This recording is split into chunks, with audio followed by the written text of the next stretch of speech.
अब बात राहुल गांधी की। मिडिल क्लास के लिए लड़ूंगा। आज राहुल गांधी किसानों के बाद मिडिल क्लास के लिए आगे आ गए।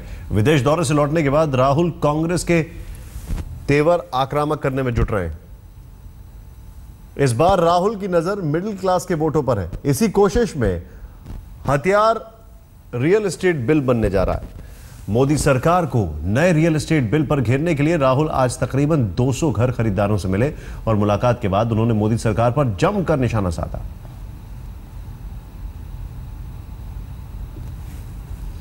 इतना ही नहीं, राहुल गांधी ने यह तक कह दिया कि मोदी सरकार जो बिल ला रही है और हम जो बिल ला रहे हैं उसमें जमीन आसमान का फर्क है। हमारा बिल प्रो बायर था, मोदी सरकार का बिल प्रो बिल्डर है। घर खरीदने वाले करीब 200 लोगों से मुलाकात के बाद मीडिया के सामने आए राहुल ने कहा कि आज उन्हें पता चल गया कि मिडिल क्लास लोगों को भी दबाया जाता है। मोदी सरकार के रियल एस्टेट बिल को उन्होंने मिडिल क्लास विरोधी बताया और यह कहा कि वो मिडिल क्लास लोगों की लड़ाई लड़ेंगे। आज मुझे सीखने को मिला है कि जमीन के मामले में मिडिल क्लास लोगों को भी दबाया जाता है। किस प्रकार दबाया जाता है? ट्रांसपेरेंसी को हटा के इनको कहा जाता है कि आपको इस दिन फ्लैट मिलेगा, सालों के लिए फ्लैट नहीं मिलता है।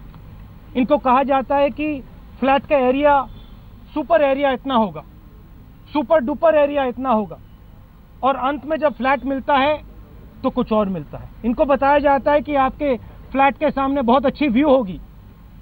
अंदर मुझे एक कहानी बताई, कहा गया कि बहुत अच्छी व्यू होगी, फ्लैट दिए गए, कुछ महीने के लिए व्यू रही, उसके बाद एक बिल्डिंग आ गई उसके सामने जो वो किसानों के खिलाफ काम कर रही है, आदिवासियों के खिलाफ काम कर रही है, वो मिडिल क्लास के खिलाफ भी काम कर रही है। और मैंने इनको आश्वासन दिया है कि जिस प्रकार से मैं किसानों के साथ खड़ा हूं, जिस प्रकार से मैं आदिवासियों के साथ खड़ा हूं, जिस प्रकार से मैं मजदूरों के साथ खड़ा हूं, उसी प्रकार से मैं इनके साथ खड़ा हुआ हूं।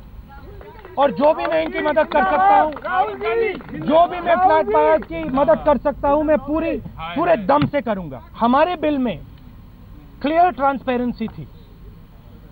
कारपेट एरिया जो आपने साइन किया है वो आपको मिलना चाहिए। तो इन चीजों को उन्होंने डाइल्यूट किया है, प्रो बायर बना दिया, प्रो बायर था, प्रो बिल्डर बना दिया है। तो इन चीजों के खिलाफ हम खड़े हैं।